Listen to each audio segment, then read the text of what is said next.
Wacana Presiden Jokowi masuk Golkar, bahkan jadi petinggi di partai berlambang pohon beringin tersebut diakui belum pasti. Terlebih soal usulan Partai Solidaritas Indonesia agar Jokowi menjadi pimpinan atas koalisi partai politik dengan visi misi yang sama. Wakil Ketua Umum Partai Golkar, Ahmad Doli Kurnia menanggapi bahwa saat ini koalisi belum membahas soal struktur pimpinan dalam koalisi maupun kabinet Prabowo ke depan, yakni hingga pengumuman resmi dari KPU. Yang mengarah permanen ini kita belum pernah bicarakan apa-apa sebetulnya. Ya ini baru cerita kita lepas saja. Jadi apalagi kalau bicara tentang apakah perlu ada ketua, wakil ketua, atau anggota segala macam, itu belum pernah sama sekali bicarakan. Nah, oleh karena itu saya kemarin menyampaikan, menghimbau lah ya. Kita kan semua lagi fokus menunggu sampai tanggal 20 Maret nih ya, rekapitulasi resmi dari KPU. Namun jika berkaca dari pernyataan sang ketua umum, seolah karpet merah sudah terbentang untuk Jokowi. Erlangga Hartarto menyebut Jokowi sudah rapat dan nyaman dengan Golkar. Pak Jokowi dan Partai Golkar memang sudah rapat, Pak. Jadi karena sudah rapat, sudah beriringan, lihat saja iklan-iklan Partai Golkar bersama Pak Jokowi, sehingga tentu itu menunjukkan bahwa kedekatan Pak Jokowi dan kenyamanan Pak Jokowi dengan Partai Golkar. Sebelumnya, dalam wawancara kepada Kompas.com, Partai Solidaritas Indonesia PSI menyebut usulannya agar Presiden Jokowi berada di atas semua partai politik, termasuk sebagai ketua koalisi partai-partai yang sevisi. Jadi kan kemarin ini Ketua Dewan Pembina PSI sempat ngasih ide itu, yang saya pikir ide bagus juga. Pak Jokowi mungkin bisa menjadi ketua dari koalisi partai-partai, semacam barisan nasional, partai-partai mau melanjutkan atau punya visi yang sama ya, menuju Indonesia emas gitu. Ya, Pak Jokowi bisa ada di situ sebagai pemersatu. Bicara PSI dan Golkar, Jokowi memang punya kedekatan dengan kedua parpol ini. Dari Partai Golkar, jadi parpol pertama yang mengusung putra sulungnya Gibran Raka Buming Raka menjadi cawapres. Sedangkan PSI dinahkodai putra bungsunya Kaisang Pangarep. Presiden Jokowi memang tidak memegang parpol secara formal. Apakah bisa serta-merta menjadi ketua koalisi parpol pengusung Prabowo Gibran? Kita tunggu saja. Tim Liputan, Kompas TV, Jakarta.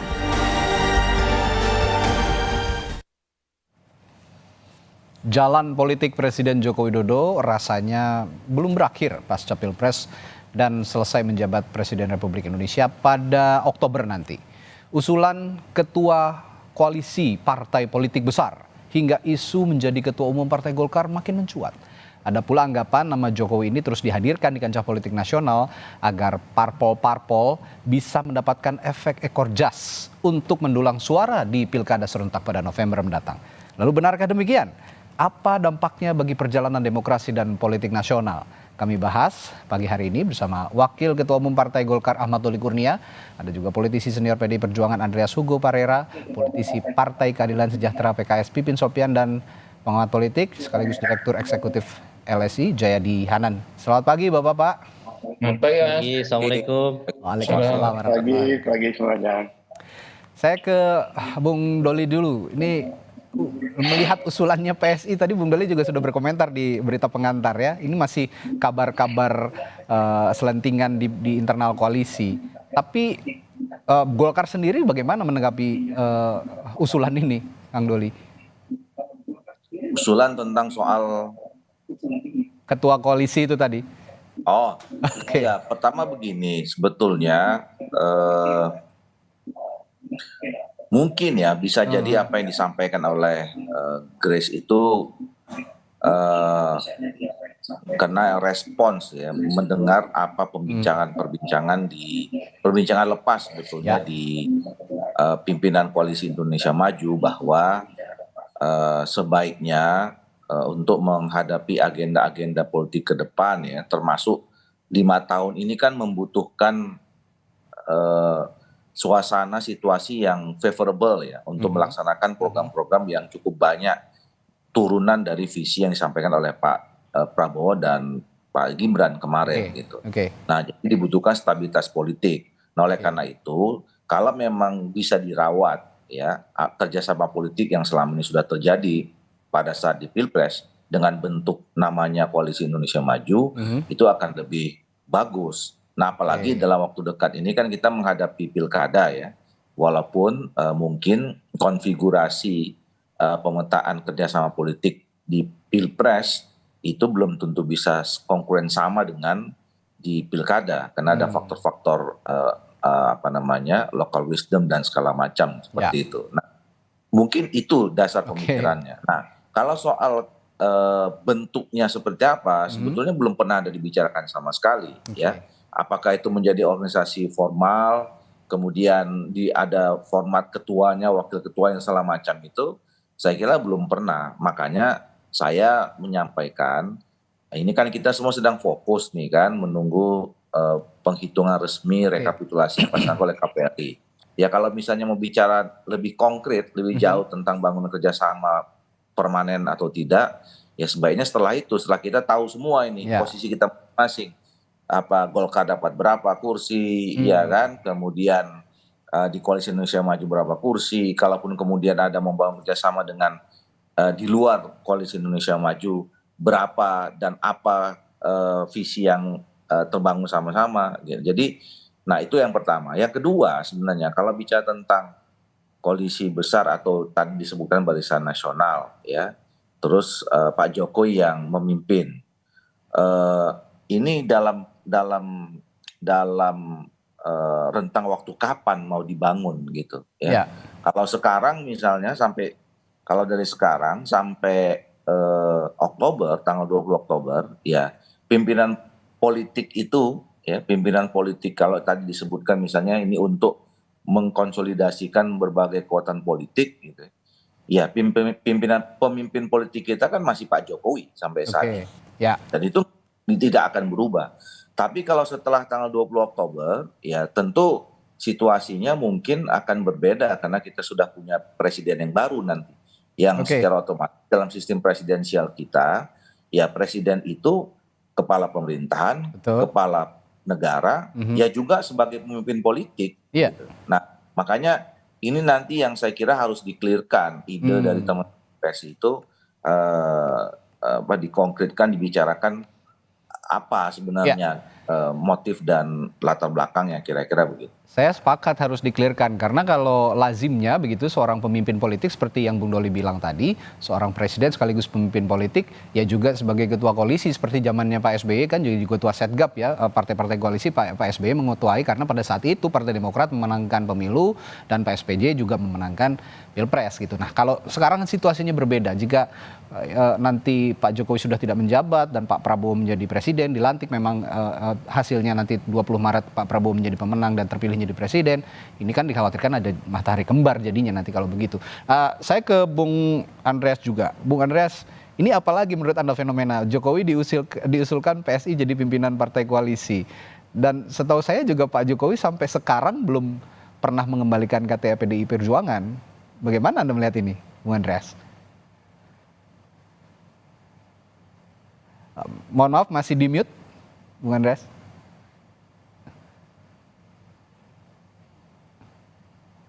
Ya, belum terdengar suaranya.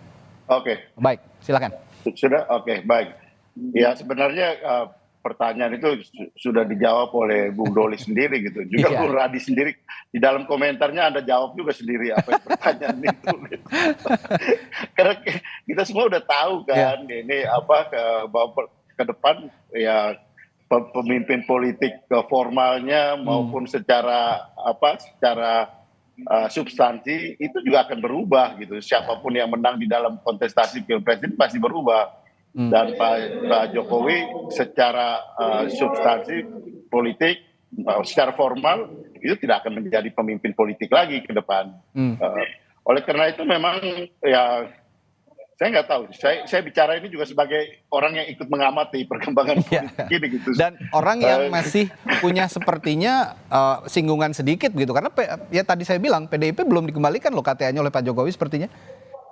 Ya, kalau itu sebenarnya buat Pak Jokowi tidak penting, dia nggak pernah peduli dengan soal apa formalitas, soal Begitu moral ya? dan etik di dalam apa berorganisasi, dia nggak peduli gitu. Oke. Makanya sebenarnya tidak penting juga untuk bicarakan itu gitu. Oke, Kalau buat dia oke. nggak penting gitu. Oke.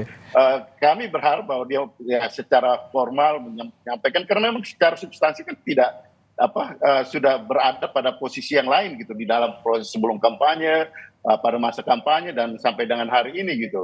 Oleh karena itu sebenarnya tidak relevan lagi gitu berbicara soal formalitas dan juga kalau kita mau bicara lebih jauh soal etika di dalam berorganisasi, karena dia tidak mempedulikan hal-hal seperti itu gitu. Ya.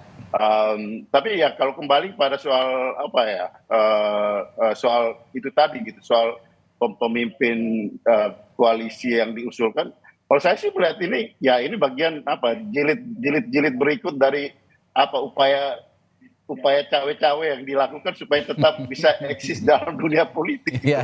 Nah, ya kurang lebih seperti itu gitu. Jadi, kalau ya ini maksud Anda pengamatan tidak saya ingin sebagai kehilangan power pengamat gitu juga, ya? gitu. Takut kehilangan power gitu ya, Bang Andreas? Ya iyalah, kan seri-seri itu kan sudah kelihatan dari Oke. jauh-jauh sebelum Pilpres, bahkan soal 3 periode, tambah masa jabatan 2-3 tahun, Iya. soal obrak-abrik di MK, soal pelaksanaan pemilu yang sekarang menjadi wacana untuk angket ini gitu. Jadi ini bagian dari seri-seri yang sudah berjalan sebelumnya gitu. Oke. Ya, berbicara soal koalisi ke Bung Pipin, koalisi oposisi begitu ya di 5 tahun ke depan setelah nanti penetapan pemilu 2024, penetapan suaranya. Hingga saat ini PKS berarti masih konsisten ya untuk mengambil langkah oposisi, karena sepertinya gerilya politik juga tidak akan berhenti sampai di sini. Koalisinya Pak Prabowo dan Mas Gibran ini, partai-partai pengusungnya tetap bergerilya untuk membuat koalisi besar gitu. Kalau PKS masih konsisten ya untuk oposisi ya, Kang Pipin? Iya, saya kira Pilpresnya kan belum selesai, KPU belum memutuskan. Ya, oke. Jadi itu yang pertama. Tapi gerilya terus Yang berlanjut nih kedua, Kang Pipin masalahnya. Ya, saya kira setiap partai politik bisa bergerilya dan itu haknya masing-masing. Oke. Tapi kalau saya membahas tentang koalisi permanen ya, selama itu tidak dilegalisasi oleh undang-undang, maka hanya sekedar wacana. Sejak dulu di era Pak SBY juga selesai ketika beliau sudah lagi tidak memerintah. Koalisi itu tidak ada yang namanya koalisi permanen ketika sistem kita sistem presidensial ya, bukan sistem parlementarian. Jadi kalau kita melihat sistem kita, maka ya yang saat inilah yang berlaku, di mana memang tidak ada pemimpin koalisi di luar dari presiden yang terpilih. Jadi bagi kita adalah kalau misalnya Pak Anies yang terpilih, maka beliaulah sebagai pemimpin koalisi yang bisa merekatkan semua partai-partai koalisi. Dan yang kedua, saya ingin menyampaikan ya bahwa saat ini oposisi atau berada di luar pemerintahan atau di dalam pemerintahan itu sama-sama terhormat. Bagi PKS, kami nanti akan mengambil keputusan mungkin setelah KPU memutuskan siapa dan kemudian bagaimana hasil MK nanti memutuskan siapa capres-cawapres yang terpilih. Jadi musyawarah majelis syuro yang akan memutuskan. Jadi sekali lagi bagi PKS ya, kami tentu tidak akan terburu-buru ya melihat dinamika saat ini. Kami akan wait and see bagaimana hasil keputusan KPU. Dan terkait dengan Pak Jokowi mau jadi pimpinan koalisi atau bukan, kan Pilpresnya belum selesai. Jadi kita belum tahu 2 putaran atau tidak, kita belum tahu pemenangnya apakah Pak Prabowo atau bukan, bisa jadi Mas Anies, bisa jadi Mas Ganjar. Saya kira dinamika ini akan terus kita pantau dan kita akan kaji berada di dalam maupun di luar. Kita akan lihat bagaimana maslahat dan mudaratnya ke depan untuk bangsa dan negara kita. Ya, apalagi kemarin salah satu kandidat juga di Pilpres, calon wakil presiden Pak Mahfud MD ini mengemukakan katanya Juni bisa jadi akan ada pemilu ulang. Ini saya juga tidak paham sejauh mana pernyataan Pak Mahfud ini bisa benar-benar terwujud. Tapi yang saya tangkap adalah bahwa yang tadi Kang Pipin bilang bahwa proses saat ini masih berjalan begitu ya di di KPU. Nanti juga setelah itu akan ada proses penyelesaian sengketa pemilu di Mahkamah Konstitusi dan hasilnya seperti apa kita masih menunggu satu sama lain. Saya ke Bung Jayadi. Bung Jayadi, kalau Grace Natali dari PSI mengatakan Jokowi beyond political party, Anda setuju dengan pendapat itu? Iya benar, Jokowi beyond political party, tapi belum tentu dia relevan untuk political party di masa yang akan datang, kan gitu. Nah, justru sebaliknya, Pak Jokowi itu kalau mau relevan di periode yang akan datang, dia harus berpartai, gitu kan? Ya. Kalau Pak Jokowi tidak berpartai di periode ke depan, berpartainya dalam posisi yang penting ya, misalnya seperti Pak SBY kan, menjadi ketua partai. Kalau tidak ya jadi pemain politik pinggiran ke depan. Kenapa begitu? Karena kalau kita jujur melihat kekuatan Presiden Jokowi sekarang kan ada dua. Pertama popularitas, yang kedua posisi dia sebagai presiden yang memegang kendali kekuasaan gitu. Nah, sampai 20 Oktober dua hal itu masih penting. Masih penting bagi partai politik. Masih membuat partai-partai politik harus hati-hati bicara Pak Jokowi kan gitu. Tapi setelah 20 Oktober kita nggak tahu apakah Bang Doli masih sehati-hati ini bicara soal Pak Jokowi misalnya. Ya. Karena ya begitulah kita, itu satu.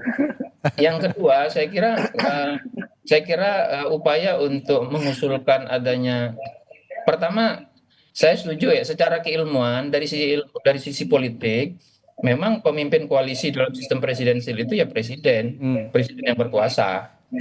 Bahwa presiden mau bikin semacam setgap misalnya, ya itu urusan pemimpin koalisi lah. Itu urusan nanti. Tapi saya kira ide itu lebih sebagai upaya untuk satu mencari relevansi yang mungkin bagi Pak Jokowi pasca 20 Oktober. Saya kira ke sana lebih. Dan untuk itu Presiden Jokowi bersama timnya sedang mengupayakan agar di 6 bulan atau 7 bulan terakhir ini memberikan saham sebanyak mungkin kepada calon pemimpin yang akan berkuasa nanti, diperkirakan Prabowo Subianto, supaya dia tetap relevan gitu. Nah, yang kedua saya kira memang tampaknya ada semacam ketakutan ya atau kekhawatiran kalau bukan Pak Jokowi yang mimpin nanti negara kita nggak selamat kayak gitu. Sebaiknya nggak gitu lah. Kita hargai Pak Jokowi presiden yang baik gitu ya, presiden yang bagi pendukungnya terutama punya prestasi. Tapi sistem demokrasi sudah kita sepakati bahwa pemimpin itu comes and go, datang dan pergi. Jangan khawatir dengan pergantian pemimpin yang baru. Mari percaya dengan pemimpin yang baru. Jangan mengkultus individukan pemimpin yang lama. Kita harus menghormati pemimpin yang lama, iya gitu. Jadi percayakanlah proses demokrasi ini dengan yang sudah berjalan gitu. Nanti kalau pemimpin baru yang berkuasa ya serahkan kepada pemimpin yang baru dengan segala mekanisme dan konstitusi yang kita miliki. Saya kira gitu pandangan saya. Ya, ini yang cukup menohok tadi, jangan mengkultuskan pemimpin yang lama. Ini saya pesannya sepertinya Bung Jayadi straight to one of the political party yang tadi saya bicarakan. Ya, betul. Karena PSI mengatakan perlu Jokowinomics, perlu apa gitu. Jokowisme katanya, Jokowisme gitu. Iya. Jokowisme bukan Jokowinomics. Kalau Jokowinomics oke ya. Tapi Jokowisme segala macam mengkultuskan itu cenderung mengkultuskan gitu. Itu harus kita kurangi ke depan gitu. Sepakat, saya juga melihat semua pemimpin ini, presiden di negara ini punya sumbangsi yang positif untuk negara ini tentunya, termasuk Pak Jokowi juga.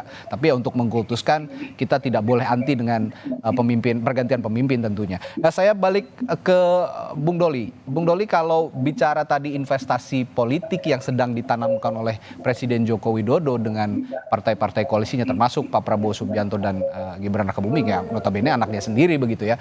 Kalau saya melihat ini selain ya sekarang beredar isu akan dicomot oleh Partai Golkar begitu ya, jadi ketua umum apalagi akan ikut Munas, lalu juga jadi ketua koalisi oleh Partai Solidaritas Indonesia yang diusulkan kemarin. Satu lagi adalah soal pilkada. Penyelenggaraan pilkada ini banyak sekali membawa anggota keluarga Pak Jokowi sendiri. Ada kemarin yang paling terakhir menantunya Erina Gudono akan dicalonkan di Pilkada Sleman, lalu juga Kaisang Pangarep akan dipasangkan sepertinya di Pilkada DKI, Jawa Tengah, dan Kota Solo. Mungkin ini masih baca-baca begitu. Nah, sebelumnya juga sudah ada Bobi Nasution, sudah ada anaknya sendiri yang sekarang jadi calon wakil presiden. Nah, ini upaya-upaya ini Partai Golkar melihat apakah memang satu investasi politik juga yang akan dikelola oleh koalisi termasuk Partai Golkar untuk Pak Jokowi?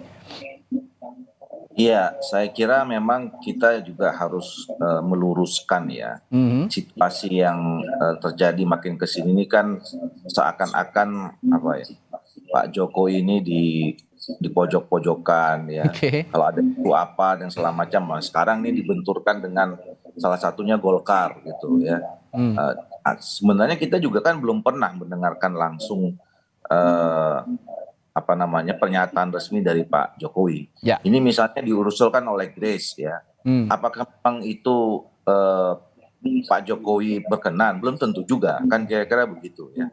Nah, jadi menurut saya juga kita jangan terus meluaskan soal rumors-rumors yang kemudian nanti bisa ya menyesatkan pada akhirnya karena belum tentu ada kebenarannya, kira-kira begitu. Nah, soal pilkada juga seperti itu. Oke.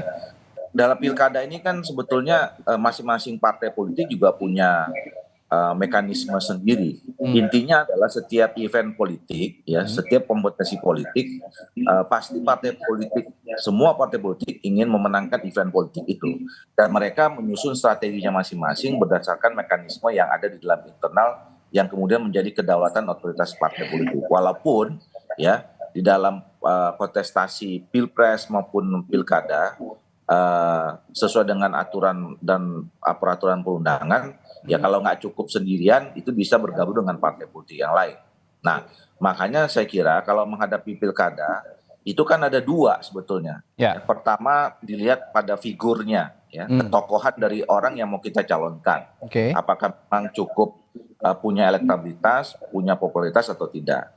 Nah, yang kedua networking yang dibangun, ya, baik itu oleh si tokohnya ataupun partai politik yang mendukungnya atau gabungan partai politik yang mendukungnya. Jadi saya kira standarnya itu, gitu. Bahwa kemudian ada faktor atau variabel-variabel lain untuk membantu pemenangan, ya itu variabel yang berikutnya. Jadi kembali ke pertanyaan tadi soal mempermanenkan kerjasama politik, ya. Saya setuju bahwa dari awal pembicaraan ini kita harus menetapkan bahwa kita ini ada menganut sistem presidensial dalam pemerintahan kita. Kita tidak mengenal koalisi atau kemudian oposisi, ya. Makanya saya dari awal mengatakan kerjasama politik, walaupun judulnya bisa pakai nama koalisi gitu. Dan saya yakin dengan berbedanya, ya, pemilu di tahun 2004 ini, di mana pilpres pileg itu sangat berdekatan dengan pilkada. Saya kira kerjasama politik di setiap pasangan pilpres ini kan punya chemistry yang masih kuat, masih dekat. Jadi modal utama menghadapi pilkada ini masing-masing pasti kerjasama politik ini itu dulu yang dilihat. Misalnya contoh teman-teman PKS sama teman-teman Nasdem mengatakan, ya, bahwa kami akan juga melanjutkan kerjasama politik ini menghadapi pilkada. Bahkan kemarin informasi yang saya dapat ada pertemuan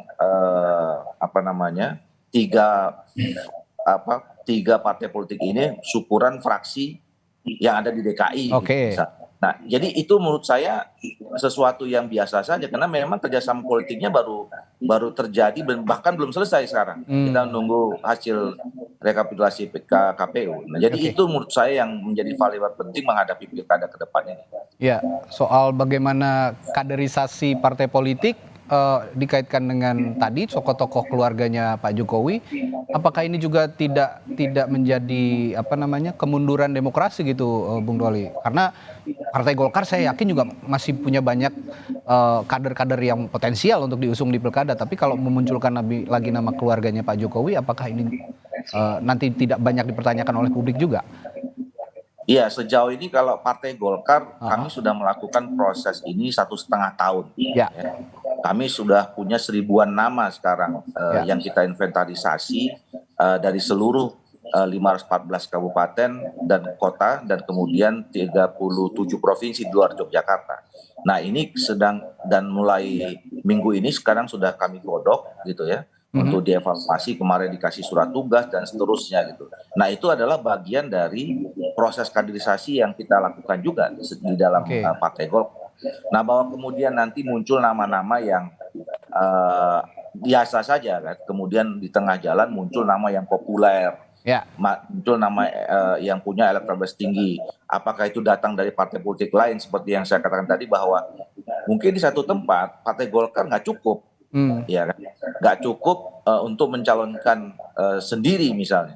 Maka kemudian kita kan harus berkomunikasi, berkompromi dengan partai-partai yang lain untuk membuat cukup itu. Nah, dalam proses negosiasi itu kan belum tentu juga calon yang kemarin kita usulkan itu diterima oleh partai yang lain.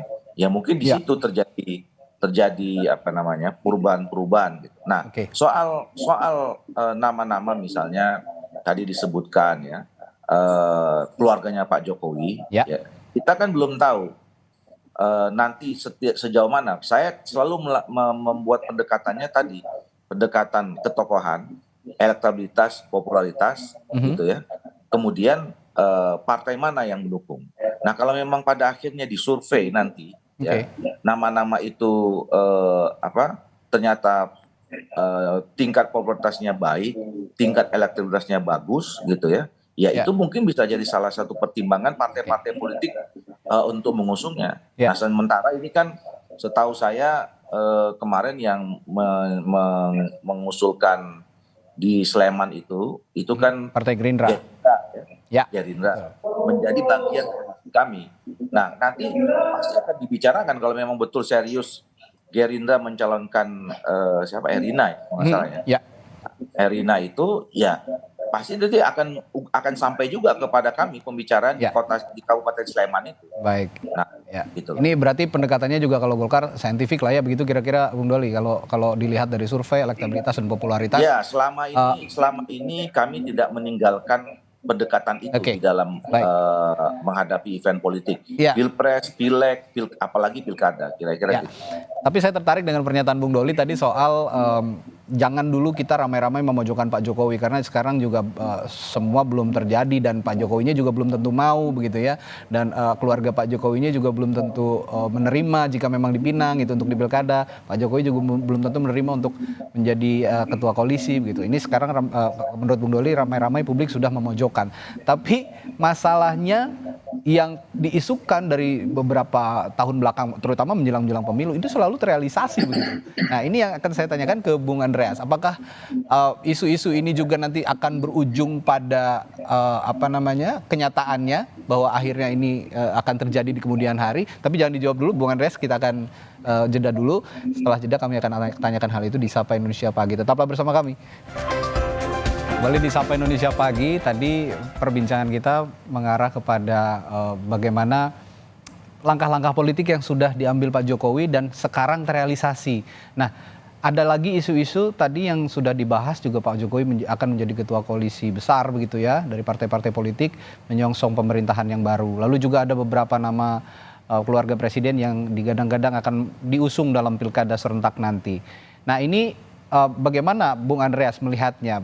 Kalau sebelumnya kan kita ketahui Pak Jokowi ketika itu juga ditanya Mas Gibran akan maju jadi cawapres begitu. Tidak. Pilkada kota di kota Solo saja belum tuntas, tapi kan kenyataannya sekarang terjadi. Ini banyak sekali yang isu-isu yang akhirnya sebelumnya ditepis, bahkan Pak Jokowi sendiri yang menepis dan akhirnya terjadi. Apakah ini akan terjadi juga kira-kira Bung Andreas? Isu-isu yang belakangan dikembangkan ini. Ya, tadi sebenarnya Bung Jayadi sudah menyinggung itu, gitu. Artinya pada dasarnya di politik itu ya kalau tidak bisa kamu berkuasa langsung, mengontrol langsung dengan kekuasaan, dengan power yang kita punya, ya kita berusaha untuk mempengaruhi proses kekuasaan itu berjalan. Nah, kalau di dalam mazhab ilmu politik ada satu mazhab yang namanya Machiavellian gitu. Dan untuk berkuasa itu kalau Machiavellian dia bilang ya singkirkanlah moral dan etik gitu. Yang penting bagaimana kau mencapai tujuan. dalam berkuasa gitu. Nah, selama kamu masih punya kekuasaan gitu.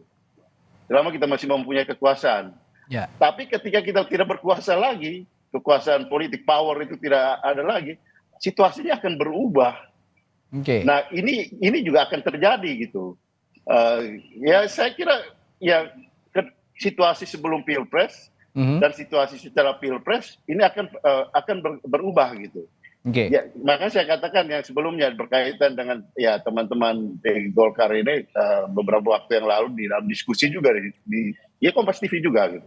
Oke. Yang membutuhkan Golkar sekarang itu menurut saya ini Pak Jokowi bukan Golkar yang membutuhkan. Jadi bukan Golkar yang Tapi butuh Pak Jokowi, Pak Jokowi yang butuh Golkar gitu ya? Menurut saya. Oke. Dalam arti bahwa ya karena ya ini Pilpres sudah selesai gitu.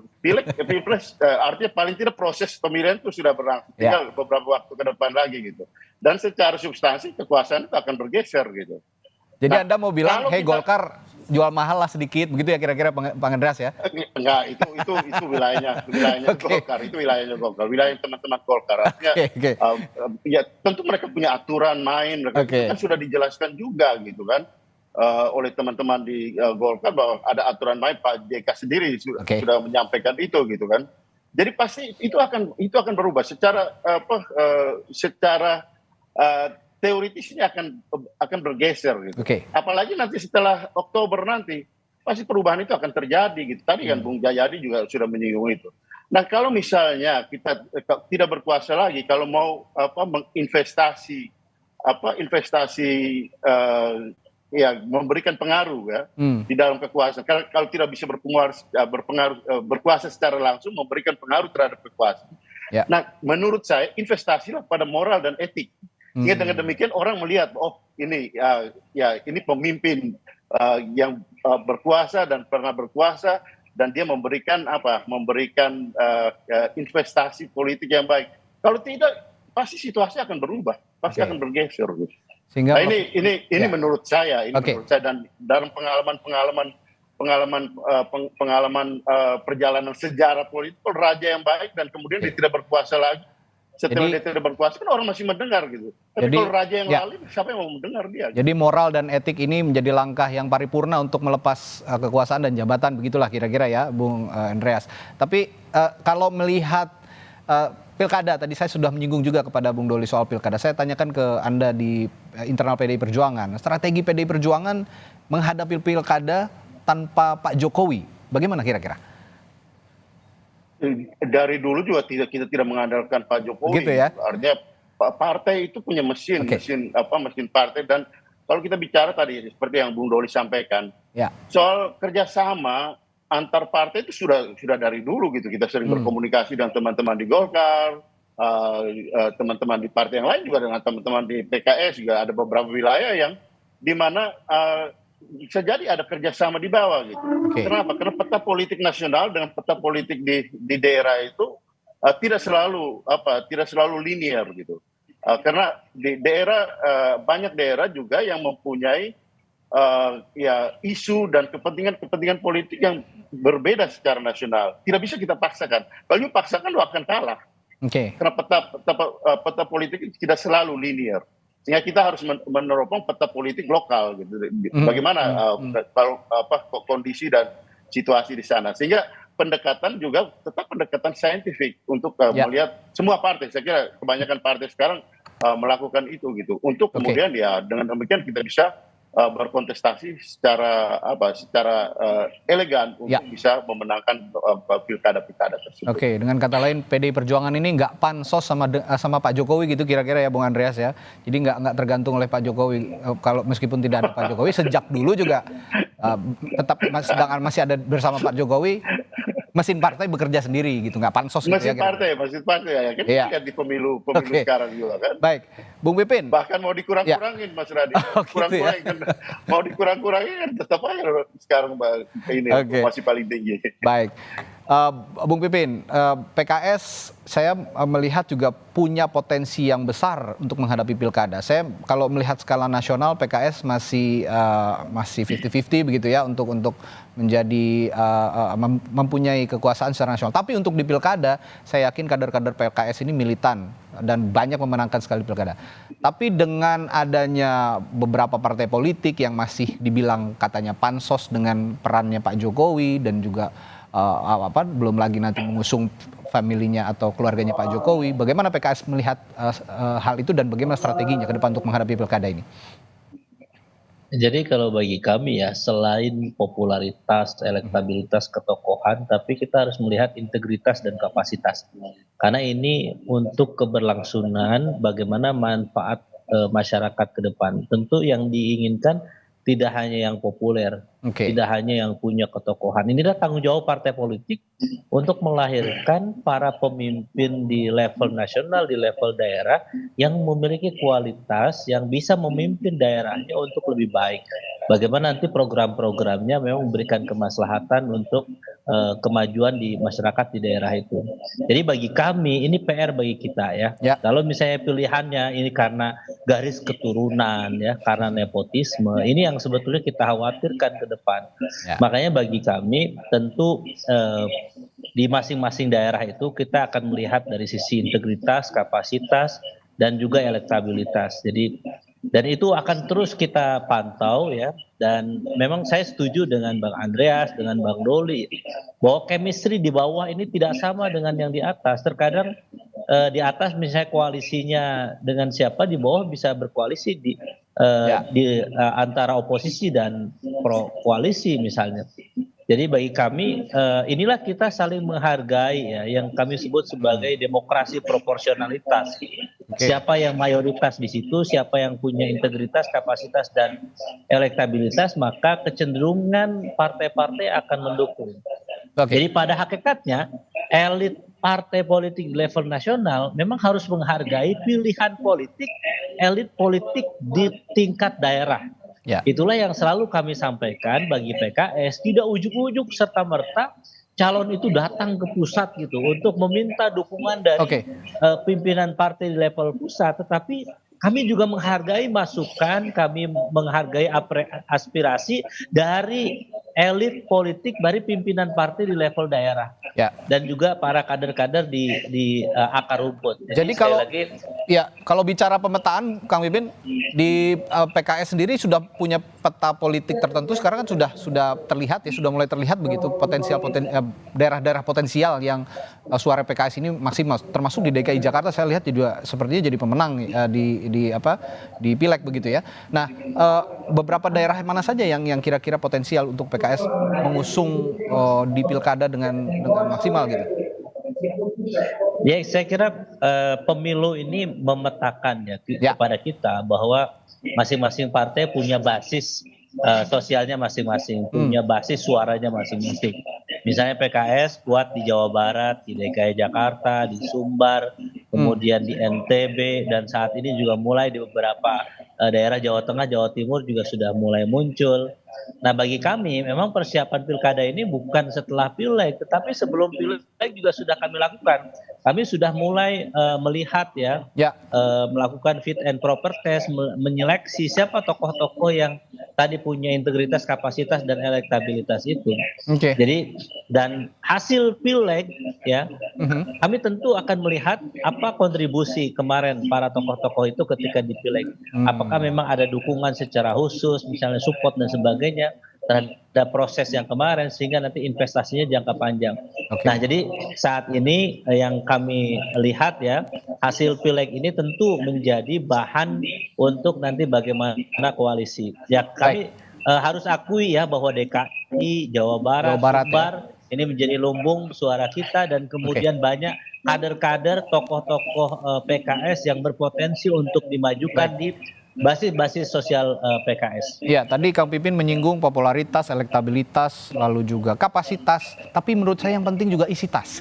Saya akan tanyakan ke Bung Jayadi nih. Bung Jayadi, kalau ngomongin 3 variabel tadi ditambah isi tas, apakah saat ini fenomena keluarga Jokowi banyak yang mengusung begitu ya, memunculkan nama-namanya di sejumlah pilkada di daerah. Apakah ini faktor isitas juga? Karena Pak Jokowi masih punya power loh sekarang. Ya. Ya, memang itu salah satu saya kira yang paling tidak dipertimbangkan atau diperkirakan ya. Karena biasanya yang dicalonkan itu adalah orang yang populer atau dia punya jaringan kekuasaan, termasuk jaringan sosial, atau dia punya kekuatan pendanaan atau logistik yang kuat. Ya. Yang paling bagus tiga-tiganya punya gitu. Atau biasanya dikeroyok tuh, adanya di dananya, ada yang membantu dari segi kekuasaan, ada yang lalu dikaitkan dengan orang yang populer. Ya. Memang tiga itu kalau kita perhatikan yang terus terjadi. Nah, yang menarik kalau di Indonesia adalah kalau kita punya kekuasaan, dua yang lain bisa diusahakan. Oke. Ya kan? Kalau berkuasa, maka popularitas bisa diusahakan. Kalau waktunya masih cukup, pendanaan juga bisa diusahakan, kan gitu. Oke. Apalagi untuk pilkada yang mungkin pendanaan yang diperlukan kan tidak sebesar kalau ikut pilpres misalnya ya. Jadi itu mungkin itu juga yang membuat posisi Pak Jokowi masih menarik sekarang. Karena beliau seperti saya bilang tadi sampai 20 Oktober masih memegang jabatan sebagai presiden. Artinya dialah masih pengendali kekuasaan dan kebijakan publik di Indonesia. Masih kan? Ya. Nah, karena memang pilkadanya sementara dijadwalkan 27 November kan? Tapi kan waktu 6 bulan, 7 bulan ke depan itu penting gitu. Ya. Itu satu. Yang kedua, jangan lupa bahwa di antara pemimpin-pemimpin daerah yang ada sekarang, 514 kabupaten kota plus 37 provinsi itu, ada sekitar 270 pemimpin yang ditunjuk langsung oleh pemerintah pusat. Ya. Artinya dia berada langsung di bawah kekuasaan presiden sampai dengan mereka mengundurkan diri nanti kalau dia nyalon kan gitu. Nah, saya perhatikan banyak di antara penjabat ya istilahnya penjabat tampaknya juga akan maju. Oke. Akan maju, ada kemungkinan maju cukup banyak perkiraan dan itu mungkin bagi mereka untuk maju untuk meningkatkan popularitas itu sekaligus mereka di kekuasaan tapi dan juga bisa mengumpulkan pendanaan kan gitu. Oke, artinya efek ekor jasnya Pak Jokowi di pilkada serentak ini masih akan tampak begitu ya Bung Jayadi kira-kira? Bukan efek ekor jas, saya kira itu persoalan hubungannya dengan konsolidasi kekuasaan. Baik. Itu lebih ke situ sih, lebih akses kepada kekuasaan, akses kepada pendanaan. Jadi bukan efek ekor jasnya. Kalau efek ekor jas, seperti kata tiga orang seperti kata Bang Doli, Kang Pipin, sama Bang Andreas, pilkada itu sangat berbasis lokal politik. Ya. Gitu. Jadi punya basis sendiri. Ya. Dan saya kira kita harus menghargai lokal politik itu karena atas dasar adanya lokal politik itulah kita punya kebijakan otonomi daerah kan gitu. Jadi saya khawatir ada jangan sampai kita punya semangat penyeragaman gitu. Seolah-olah kalau kepala daerahnya beda, sedikit beda partai lalu dianggap tidak lagi NKRI gitu, atau tidak lagi jalan dengan pemerintah. Kan ada undang-undang yang mengatur hubungan itu. Gubernur dari partai beda, tapi undang-undang yang mengatur hubungan antara gubernur sama presiden kan sama. Misalnya undang-undang nomor berapa 23 tahun 2014 kan, undang-undang tentang pemerintahan daerah kan masih sama. Bahwa pemerintah pusat tetap sampai batas tertentu menjadi atasan dari pemerintah daerah melalui Kementerian Dalam Negeri kan itu tetap berlaku walaupun gubernurnya beda-beda. Jadi menurut saya sebaiknya aspek-aspek lokal dari politik kita itu tetap dihargai. Meskipun sekarang ini sejumlah kalangan juga menganggap bahwa upaya memunculkan nama keluarga Jokowi di pilkada ini sebagai bentuk ekspansi, upaya ekspansi dinastinya Pak Jokowi gitu di kemudian hari. Tapi ya ini kita asumsikan bersama sebagai proses politik kan juga begitu yang berjalan. Upaya yang Anda bilang. Baik. Ada contohnya. Ya. Untuk pilkada ini memang tadi kita simpulkan bersama, kita duduk bersama pada saat ini, pagi hari ini sepakat bahwa konstelasi politiknya akan berbeda. Di daerah akan berbeda dengan di pusat dan kita juga harus sama-sama menghargai apa yang sedang berlangsung proses politik yang di daerah untuk menjelang pilkada. Tapi partai politik atau pilkada jangan hanya berorientasi pada menang kalah, kita harapkan untuk pilkada ini. Sebagai pendidikan politik, kaderisasi partai politik juga penting untuk memunculkan figur-figur baru di pilkada serentak pada November 2024 nanti. Baik, menarik sekali perbincangan kita pagi hari ini. Terima kasih telah berbagi perspektifnya, Bung Ahmad Doli Kurnia dari Partai Golkar, Bung Andreas Parera dari PDI Perjuangan, lalu Bung Pipin dari PKS, dan Bung Jayadi Hanan dari LSI. Terima kasih banyak telah berbagi perspektif sekali lagi. Selamat pagi, sehat selalu Bapak-Bapak. Terima kasih. Assalamualaikum.